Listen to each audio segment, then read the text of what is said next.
Good morning, everybody. Uneducated Economist here. So I got a couple of articles I want to share with you guys. One of them is with L. Aaron. He's Mohammed L. Aaron. He's the famous economist out there. You see him all over CNBC all the time. Anyway, he is saying that transitory, the word transitory that the Fed used, was probably the worst inflation call in the history of the Federal Reserve. He goes on to say this. Let me read you some of these quotes. The characterization of inflation as a transitory is probably the worst inflation call in the history of the Federal Reserve, and it results in high probability of a policy mistake.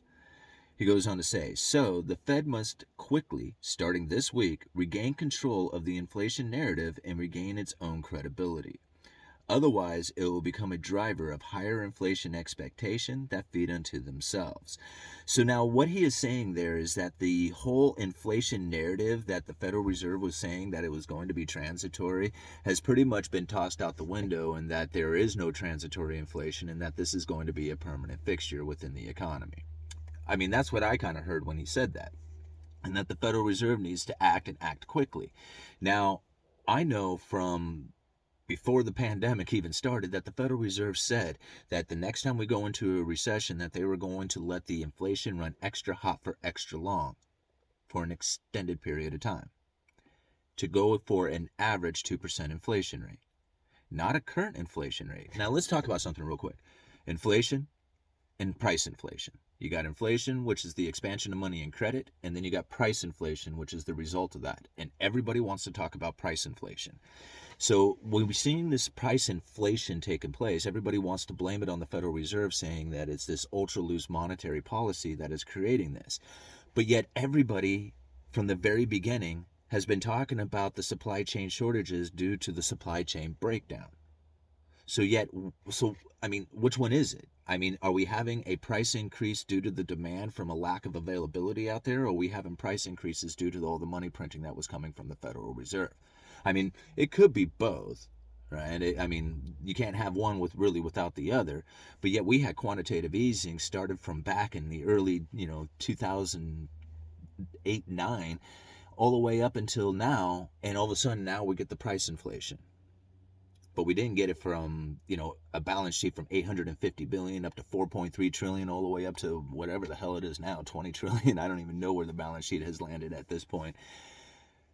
But the point being is that there was no price inflation taking place during any of that stuff, and only until the supply chain breakdown took place that we actually were able to see the price inflation that we were anticipating coming from all the Federal Reserve money printing.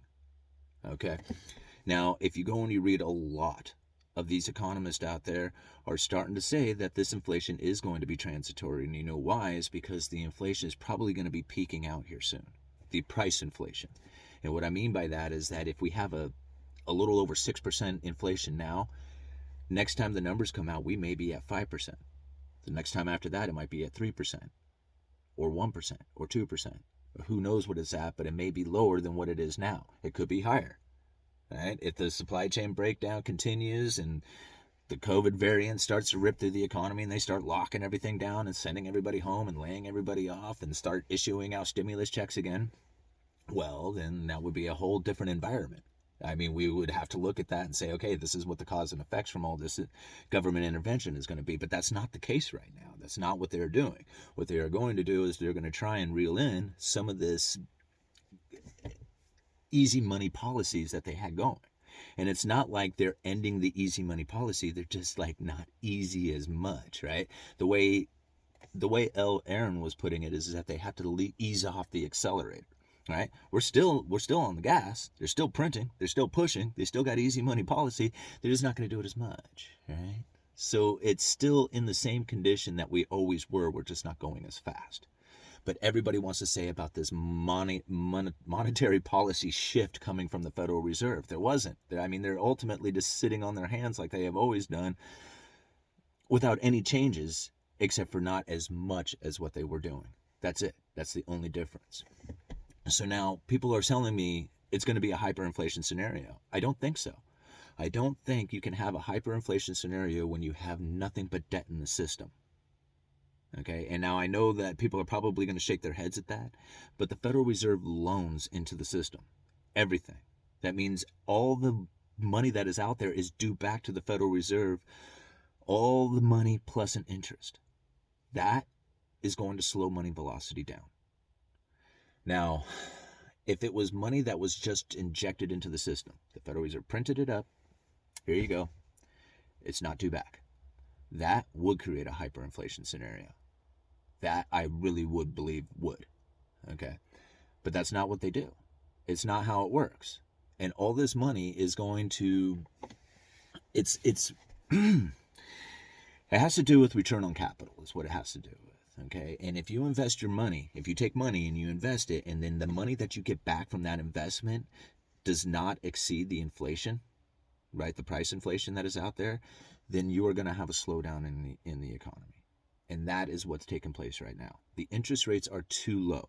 And no matter what you do, you can inject all the money you want and it will look good for a little while, and you will, you'll get the results that you were expecting as this money starts flipping through the system. But once it's all spent and you have to go back into paying off your debts, then the whole thing starts to collapse and slow down again. And that's where we're going to be headed to, before too long. I mean, if the Federal Reserve backs off on their easy money policy, ends the whole quantitative easing, starts going into lifting of interest rates, that's what we're going to see. We're going to start seeing recessions come from that.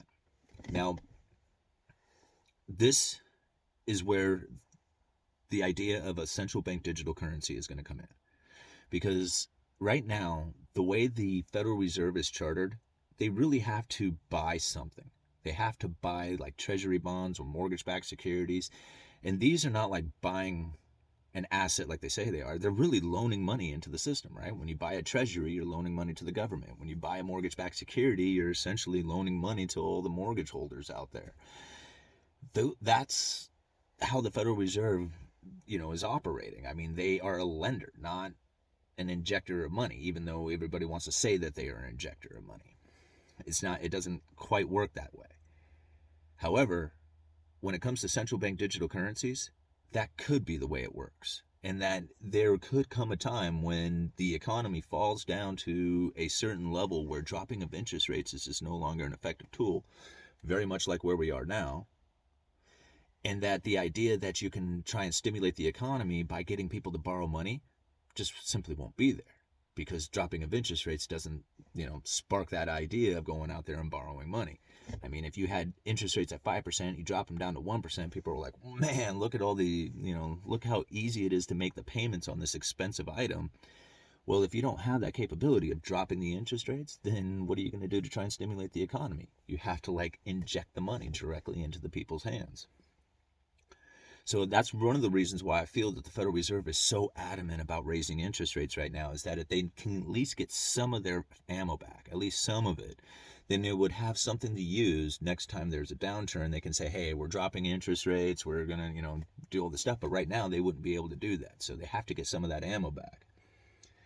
But go and read the article that I have down in the description. This is something that I posted several times in the past.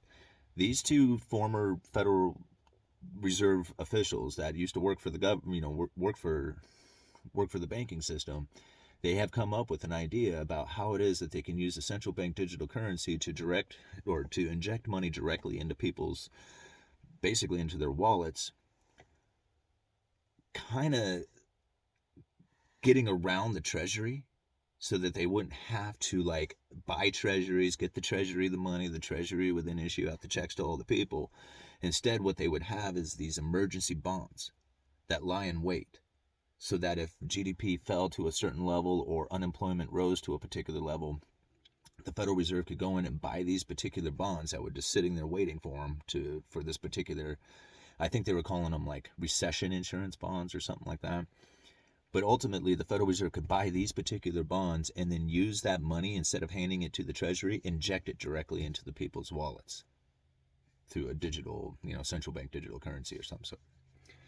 Anyway, these are some of the things that I see coming into the future. And when you go and you start looking at some of the articles that are coming out now, almost all of them are talking about the Federal Reserve needing to act, and they need to act on account of the information of inflation that is taking place right now, but the Federal Reserve said that they are not going to be reacting to that information. They're going to be reacting to the average inflation over time. We just don't know what that is. So ultimately, the Federal Reserve is mandated to do two things: low and stable prices with an inflation rate of around 2%, whatever that means, and full employment or maximum employment. And I think we're achieved. I think that's happened. So, I mean, we're ready for the interest rate changes. Now, I guess I'll just have to leave it at that. I'm going to put some links down in the description for you guys. Uneducated Economist. You guys let me know.